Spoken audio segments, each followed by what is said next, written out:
So this is 2 Corinthians for beginners. We're in lesson number 5, Apostolic Fellowship. If you're following along in your Bibles, 2 Corinthians chapter 8, verse 1, and we'll be into the text momentarily. So in our last section, we saw Paul reviewing different facets of his ministry with the church in order to compare his work with the work of those teachers who were accusing him and creating dissension among the Corinthians. So this letter is sent to them, the second letter is sent to them because there's trouble in that congregation. First letter, the trouble was their behavior. Second letter is because people have kind of crept into this congregation and started to undermine his authority, started to criticize him, with the view of taking over the leadership. So his purpose is to get the Corinthians to judge him not on what the troublemakers are saying about him, but on what he has actually done among them. Don't judge me by their words, judge me by what I have done for you. That's what you should judge me by. He also wants to retain the fellowship that they used to share together, and this is his appeal in the final verses of this passage. This also serves as a bridge. Remember I told you Paul, he builds bridge ideas to go from one idea to the other. So this is also a bridge for the discussion about fellowship that he will begin in the next section. First of all, let's talk a little bit about fellowship because he's going to discuss that. As I said, this section deals with fellowship, but not with the fellowship that we are normally accustomed to, not the definition of fellowship that we often give to this word. Our general idea of fellowship is socializing or getting together to eat together. Nothing wrong with that, obviously, but that's usually our thinking as far as fellowship is concerned. And as I said, this is a form of fellowship, getting together to eat and share some time together, but it's not the only kind, that's my point. It's not the only kind of fellowship that we have. The word fellowship comes from a Greek word which means to share or to participate or to associate. So under the variable meanings of the word fellowship, it could refer to a variety of things. Associating together with others, Acts chapter 2, verse 42. For social functions, which is the most common way we think of fellowship, but also to participate in an activity, Philippians chapter 1, verse 5, and not necessarily a social activity. It could be an activity of service. So on Friday, they delivered, I'll talk about this in the announcement, but on Friday they delivered a whole bunch of new chairs. They had to be unboxed, unpacked, and all that business. And there were several volunteers that came to help out. We were having fellowship. We didn't eat. There's no food in sight. But we were having fellowship. What were we doing? We were participating together in doing what? In a kind of service to the church. So that's a kind of fellowship. And then of course, to share what you have. The collection we take up, it is also a fellowship. It's a sharing that we do together for the purpose of supporting the church and its good works. So in 2 Corinthians chapters 8 and 9, Paul is going to talk about fellowship, but not just socializing. In this chapter, he's going to review some of the events connected with a special collection that he's taking up. And he's going to teach them about the Christian attitude regarding fellowship or sharing. And in this case, sharing the responsibility for a monetary gift to the church.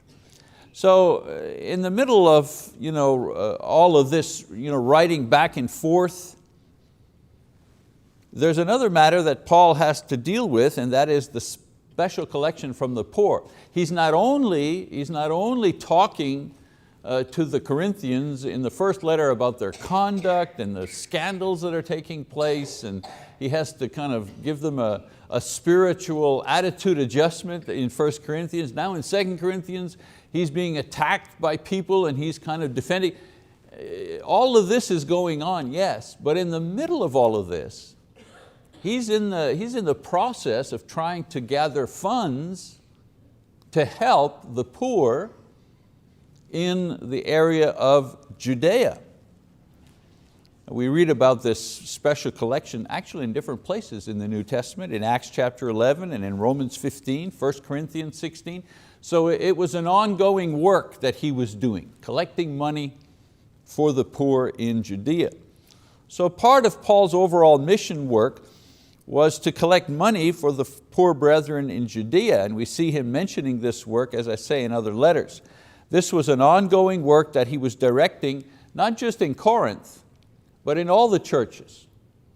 He was encouraging all the churches to participate, to fellowship, to have fellowship in this special collection.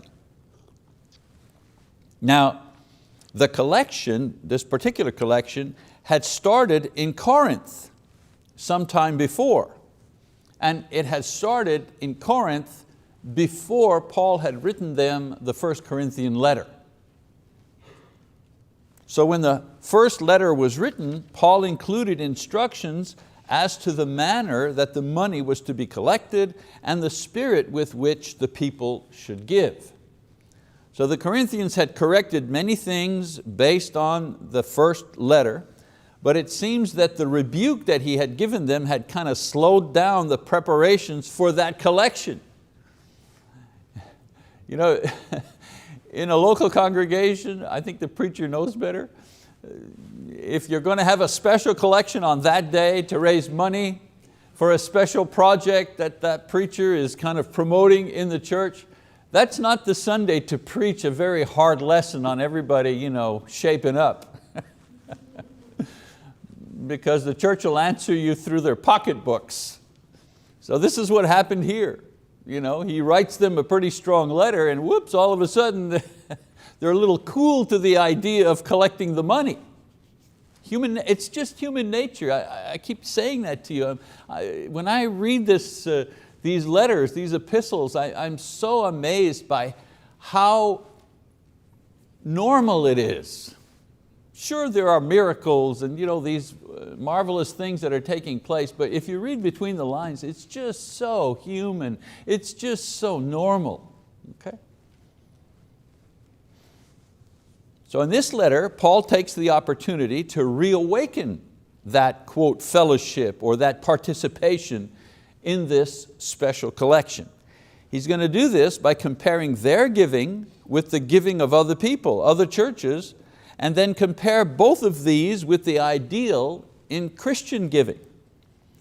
So we begin in 2 Corinthians chapter 8. Let's read some verses here. It says, "Now brethren, we wish to make known to you the grace of God which has been given in the churches of Macedonia, that in a great ordeal of affliction their abundance of joy and their deep poverty overflowed in the wealth of their liberality. For I testify that according to their ability and beyond their ability, they gave of their own accord, begging us with much urging for the favor of participation in the support of the saints. And this, not as we had expected, but they first gave themselves to the Lord and to us by the will of God. So we urged Titus that as he had previously made a beginning, so he would also complete in you this gracious work as well." So in 1 Corinthians 16:5, Paul mentioned that he would be going through Macedonia on his way to Corinth. In Romans 15:26, he writes that these churches shared with him money, and he boasts of their generosity. And he does so in Philippians chapter 4, verse 15. In 2 Corinthians, he mentions these churches in Macedonia, he mentions them again, and he mentions their generosity as an example to the Corinthians who have had a false start in their, quote, fellowship or sharing regarding the special collection. Isn't that what parents do? Why can't you be like your sister? She picks up her room. She comes in on time. She doesn't break curfew. She does her homework. Why can't you be more like her? Of course, as parents we know, does that tactic work? Not so much, right? But anyways, this is what Paul is doing. You know, they've slowed down on their collection front. And so what does he do? He says, wow, those churches in Macedonia, boy, those guys are givers. So in verse 1, he introduces the idea, he reminds them about this special collection that has faded. And then in verses 2 to 5, he describes their situation and attitude in this matter of giving, the Macedonians. Their generosity was amazing, he says, in light of their suffering. You know, usually when people are suffering, that's not a good time to remind them or ask them to help other people. But these brethren, even though they were suffering various threats, he doesn't mention it here, but in other places we understand. Even though they were suffering various trials and tribulations, he says they gave generously. They gave a lot of money. He says they gave more than they could afford. They gave sacrificially. He tells them that they gave enthusiastically. It's amazing. He says, these people, they begged me. They begged me so that I would allow them to give. Imagine, the church is begged, please, please let us give. Great attitude. And they gave sincerely. First in obedience and holiness to the Lord. In other words, they conducted themselves properly. And then they gave their means to the brethren. Not as guilt money, but from a holy life. So imagine if a tornado came through here and ripped off our roof and just made a shambles of our building, and we had a long, difficult recovery. Even though there's insurance, you never win when something like that happens. Imagine on the Sunday after that, we're meeting with at least the new folding chairs were saved. But anyways, we're meeting on the chairs, and one of the elders gets up and says, well, let's be thankful no one was killed, even though the building was destroyed. And by the way, we're going to have a special collection today to help the church in Nakoma Park because they lost all their building. You think that would be the good Sunday to... Paul says, these guys in Macedonia, that's exactly what happened. In the middle of their suffering, in the middle of their trials, Paul didn't ask them, they asked Paul if they could give in order to help the poor brethren in Judea. So generous giving, willing giving, sincere giving equals acceptable giving. Acceptable, not to the church in Macedonia, acceptable before God. So these Macedonians had mastered the virtue of Christian giving. And here's where we could use another word, right? Fellowship, sharing, same thing. So they mastered the virtue of Christian giving that Paul holds them up as an example of what giving should be like. This is how it should be. Of course, the examples for the Corinthians, but it's for us as well today. So Paul reminds them of their own original commitment and possibly the reasoning that motivated them to begin with. So he shares that beginning in verse 7. He says, but just as you abound in everything, meaning everything what? Well, they have gifts, they have spiritual gifts.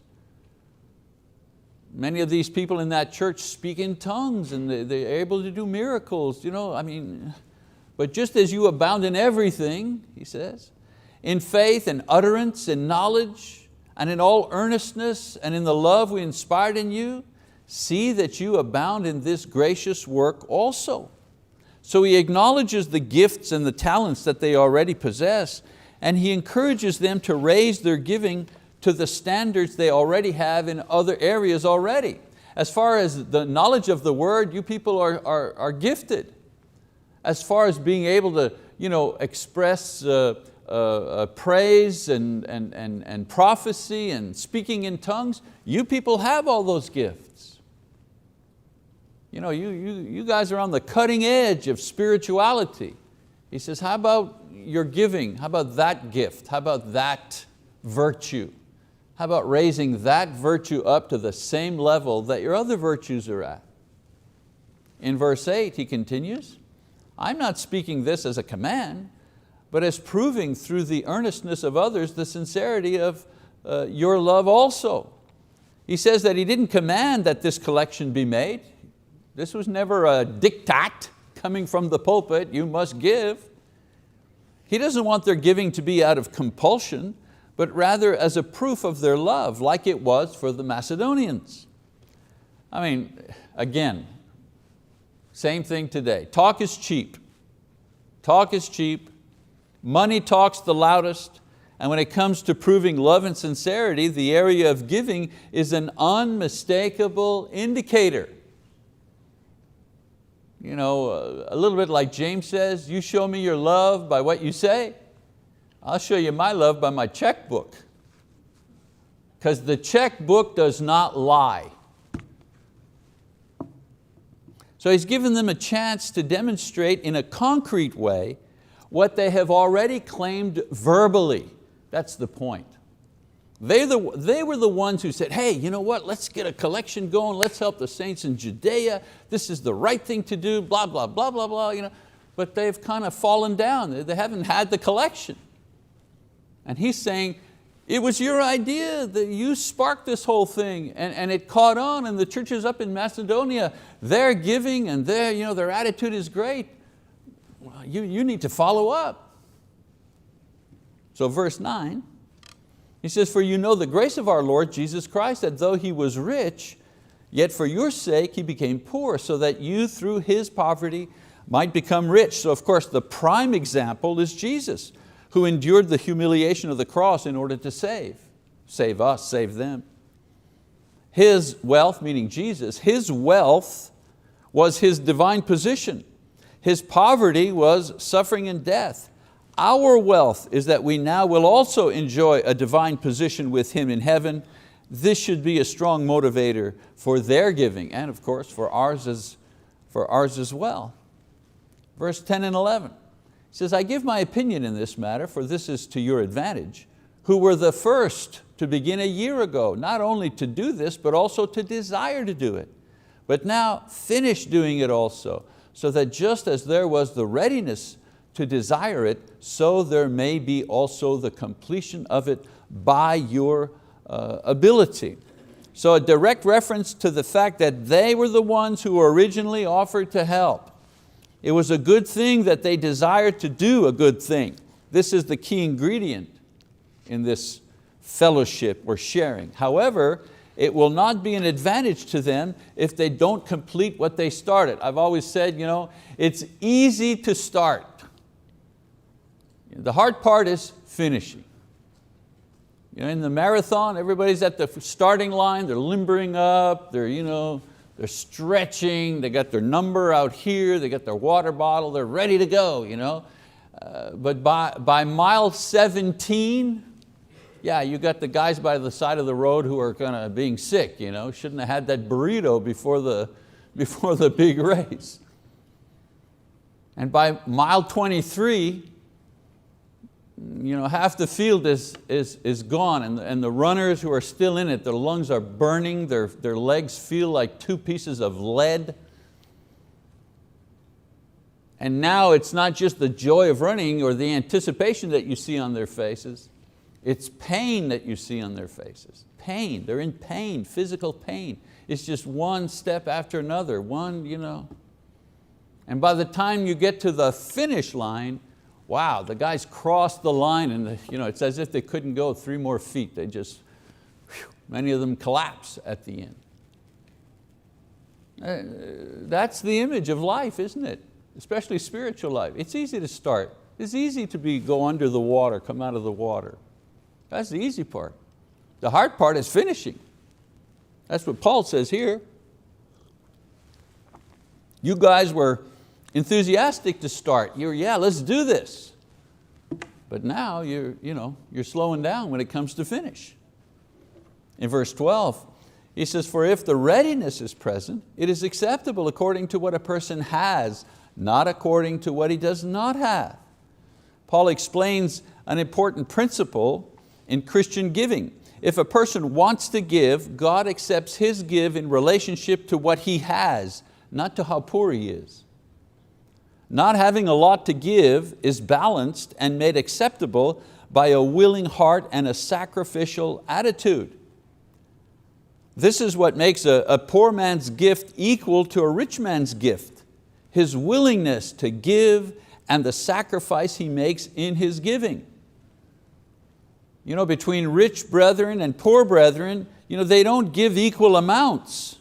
The guy that's making $200,000 a year is likely to give more than the widow who's on a government pension, right? But both of them can make an equal sacrifice. The idea is not equal giving, equal sacrifice for the one who looks at the heart. Okay? Verse 13, for this is not for the ease of others and for your affliction, but by way of equality. At this present time, your abundance being a supply for their need, so that their abundance also may become a supply for your need, that there may be equality. As it is written, he who gathered much did not have too much, and he who gathered little had no lack. So he doesn't want to make the Jerusalem brethren rich at the expense of the Corinthian brethren.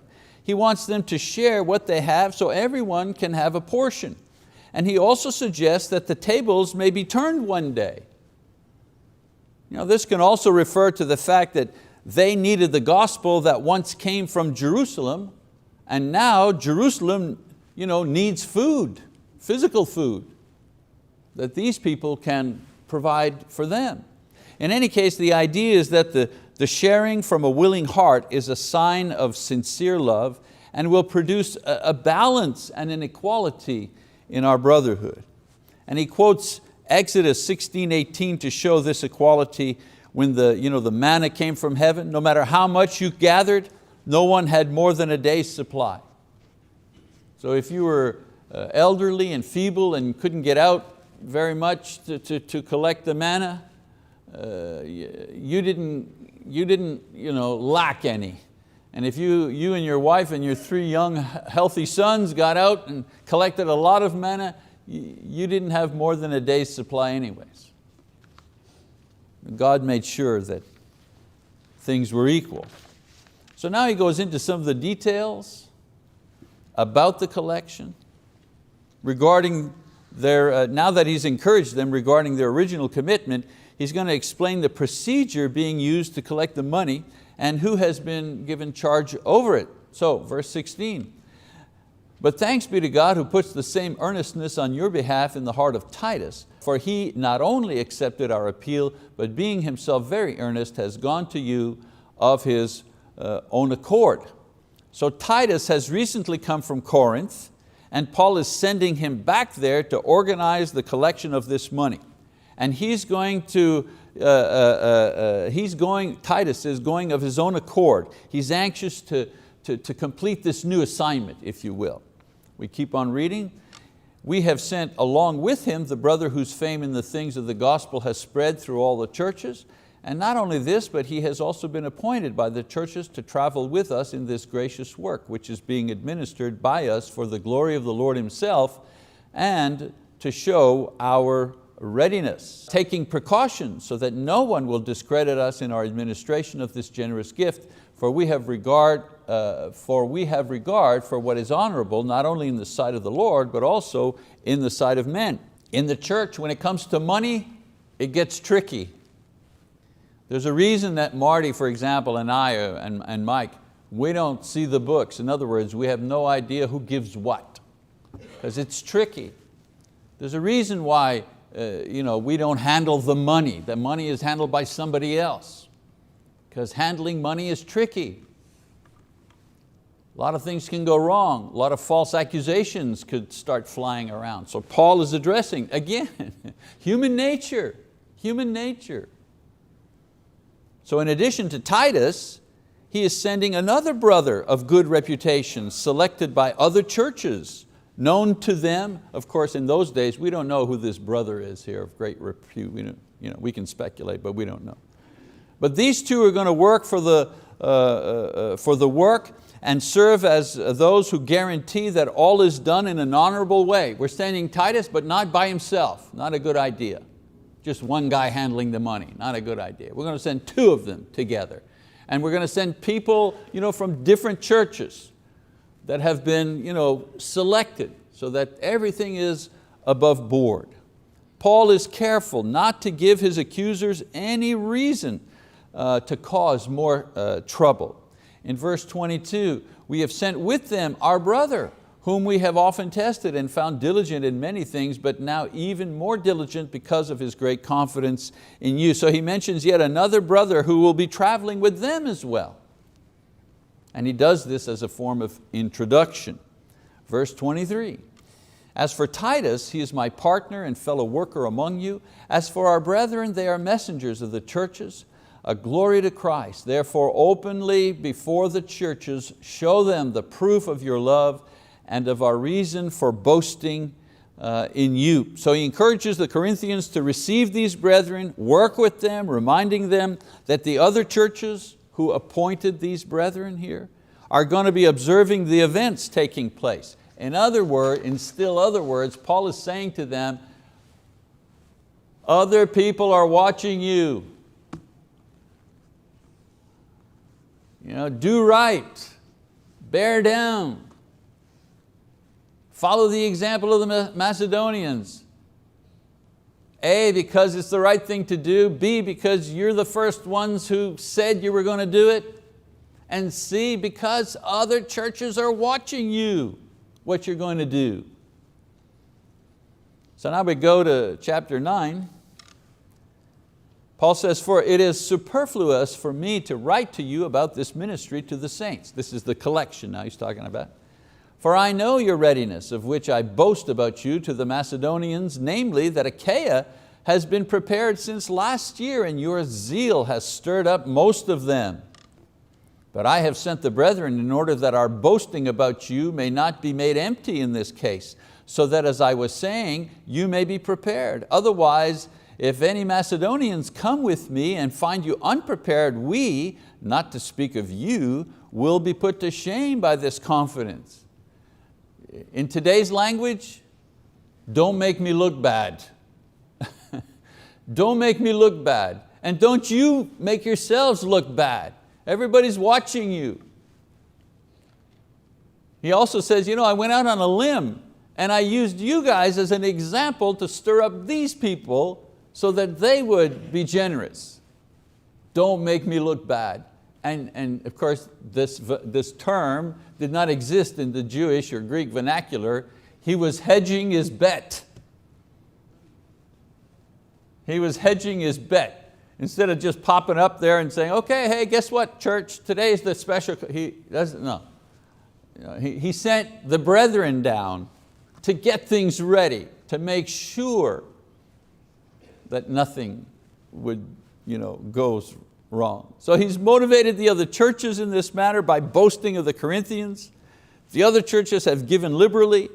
He's sending this delegation ahead of time to prepare the offering so that when he comes, there'll be no embarrassments, especially if he brings with him some Macedonian brothers who have themselves given based on Corinth's enthusiasm. How embarrassing would that be? And he also wants the attitude to be right, that no one think that he's forcing them out of greed for money, but that that their offering be a free will offering and a generous one. We're sometimes uncomfortable with special collections or purposing because we feel it's not a New Testament form of giving. But note the elaborate preparations and the exhortation going into this special collection. And note it was strictly for benevolent purposes. And we to this day continue to do special collections for the same thing, right? For emergency needs, for Russian orphans, for Haitian missions. And recently went to the elders to ask for extra money out of the mission budget for Jeffrey Karima an opportunity has opened up for him in another country, in Malawi. People who reached out to us at Bible Talk and they needed a teacher. So the elders permitted that we use some of that money to send Jeffrey, who's in Kenya. He and his wife are going to take a plane and go to Malawi and for a week teach in these churches that are not churches of Christ. They're just churches. They're just a couple of hundred people gathered together studying the Bible under no particular banner, who stumbled across Bible Talk, who wrote to us and said, could you send us some resources, because we've gotten this far in our teaching, but we don't know where to go from here. So we said, hey, we'll do better than that. We'll send our missionary that we support in Kenya, we'll send him to you, a live person who will spend a week with your preachers and with your churches teaching you. Does that sound like the New Testament to you? I don't know, I seem to have seen that pattern in the book of Acts somewhere. All right, so Paul now summarizes the essence of Christian fellowship or giving as it is done to please God. Verse 5, so he says, so I thought it necessary to urge the brethren that they would go on ahead to you and arrange beforehand your previously promised bountiful gift, so that the same would be ready as a bountiful gift and not affected by covetousness. Then he says, now this I say, he who sows sparingly will also reap sparingly, and he who sows bountifully will also reap bountifully. This is the basic principle. The more you give, the more you get. Some TV preachers eager to get rich have interpreted this passage to mean the more you give to me, the preacher, the more God will bless you with health and business success, and so on and so forth. We know that's not what he is saying here, don't we? Verse 7, each one must do just as he has purposed in his heart, not grudgingly or under compulsion, for God loves a cheerful giver. So he explains the way that God blesses the abundant giver. First, he repeats the idea that attitude is so important. A willing, cheerful giver is the first priority. Not from guilt or compulsion or fear or doubt or manipulation. A person who considers carefully what to give, decides to give it, and then offers it as a gift to God. I mean, usually you're happy when you offer a gift in that frame of mind. Verse 8, and God is able to make all grace abound to you, so that always having all sufficiency in everything, you may have an abundance for every good deed. As it is written, He scattered abroad, He gave to the poor, His righteousness endures forever. Now He who supplies seed to the sower and bread for food will supply and multiply your seed for sowing and increase the harvest of your righteousness. You will be enriched in everything for all liberality, which through us is producing thanksgiving to God. So the more you give, the more God will provide for you to give again. It's not, if you're generous in your giving, God will make you rich. That's called the prosperity gospel. A lot of people preach that. But the passage says, the more you give, the more God will give you so that you can continue giving. Because it is more what? It is more blessed to give.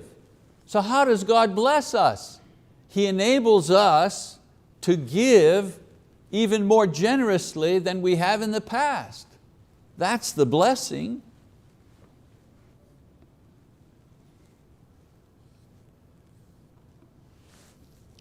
God has a lot of good works, and He will bless those people who understand that their blessings aren't for hoarding or wasting, but for investing in the kingdom. God will provide everything you need for yourself, and then He will add to this an extra measure so that you can do good works. God doesn't want you to take the food out of the mouths of your children to give to poor people somewhere else. There's nowhere in the Bible.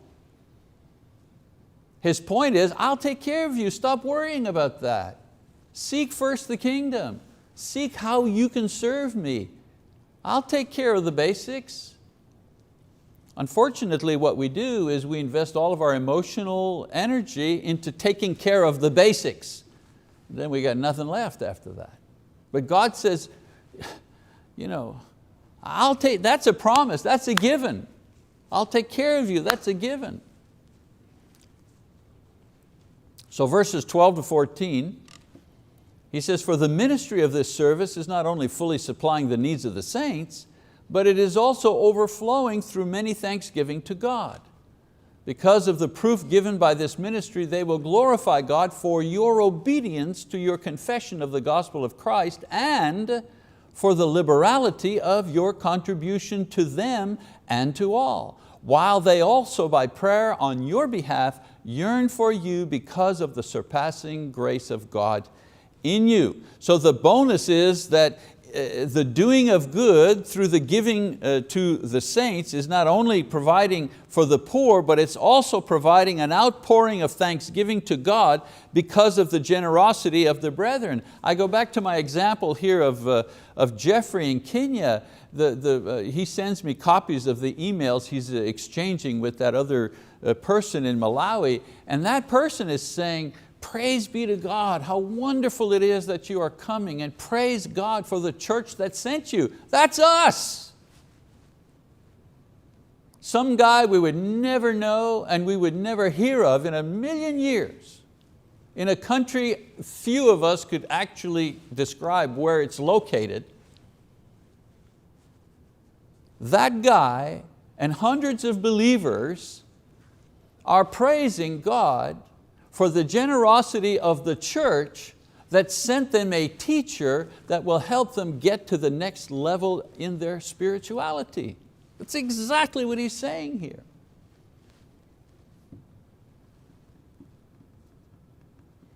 So it's a win-win-win-win situation. Win number one, the poor are fed. That's win number one. Win number two, the contributors are blessing the poor and storing up blessings for themselves. There's the second win. The third win, their faith is proven sincere. The church is being built up by the witness of the Corinthians who are proving that their faith is sincere. The idea being, if they can do it, I can do it. Like I said, it wasn't just talk on their behalf. They opened up their pocketbooks. And then win number four, God is praised by all. Not just by some. Everyone's praising God. And that's how you know that what you're doing is truly of the Spirit. Because everybody's praising God. So Paul sees this entire situation as an opportunity to rejoice, and he does so in the final verse 15. He says, thanks be to God for His indescribable gift. Only God can manage a situation where there is a win-win-win-win situation. Human beings, usually what we're shooting for is just a win-win situation. With God it's 100% more. All right, so we're going to stop right here. Our assignment for next week as we move ahead is 2 Corinthians 10, 1 to 13 to the end actually. It'll be our last lesson in this series. All right, thank you for your attention. We are dismissed.